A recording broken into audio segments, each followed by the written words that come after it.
And how quickly we forget in the West, of course. You referred to 2002, when, yes, he was a figure that was banned from many Western nations because of what happened in Gujarat.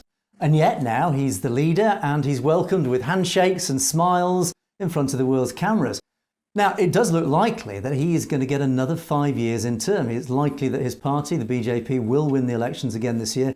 What do you think? And certainly on the current trajectory, things are looking quite concerning. But what do you think another 5 years of Narendra Modi might bring? Do you think it's going to get a lot worse? I think, as I said earlier, that we in the West particularly, we are very naive when it comes to the issues pertaining to Asia in general and South Asia in particular. The Britishers, they know better, as they ruled all over India for almost 200 years and over our Sikh empire for 98 years. But Americans are very naive on that. That is why when they tell Modi or India as a strategic partner, and at one time they were even drumming this, that, oh, India and United States have the same value system and the same strategic interests. But now they are not saying the same value system. Now they are just mentioning the strategic interests, keeping China in mind. So I can see a horror coming if Narendra Modi, not only as when we look at Narendra Modi, we should not forget that Narendra Modi is an individual. He has been popped up, and there are many in line to Narendra Modi, even if he don't exist.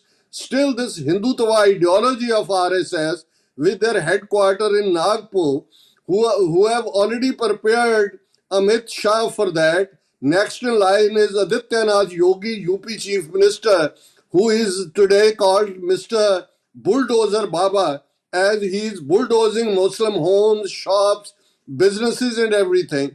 So I think if Modi comes back, or I mean BJP comes back to power, Modi or no Modi, so it will be worse than what we are talking about, the Holocaust under Nazi Germany and all. And already the people who are keeping an eye on genocide, where they describe the 10 steps of genocide, they have already mentioned that India is on the verge of committing that genocide against Muslims, Christians. What is happening in Manipur for almost more than an year, in the name of Kuki and Mighty tribe, how they have destroyed 400 churches, and what is happening there, the rest of the world is not knowing. Similarly, what now is happening to the farmers on the borders of Punjab and Haryana, Shambhu border and Kanori border, and even to win 2024 elections, I don't rule out they can target another genocide of Muslims or Sikhs, or target Christians, or some else issue like as when we look at the 2019 elections, before the survey was telling that Modi is trailing behind, BJP may not come into power. And that is when what they did in Pulwama, and it's not me, even the ex-governor of Jammu and Kashmir, Satyapal Malik, who was their nominee as a governor to Jammu and Kashmir, he has mentioned that how when Pulwama happened, he called Modi, he called Amit Shah to tell that why you didn't provide 5 planes to ferry those soldiers from Jammu to Srinagar. And he said, they told me, Satpal, keep silent. You don't know what is our ultimate target. And how they used that Pulwama incident to win the elections. BJP got over 300 seats in the parliament.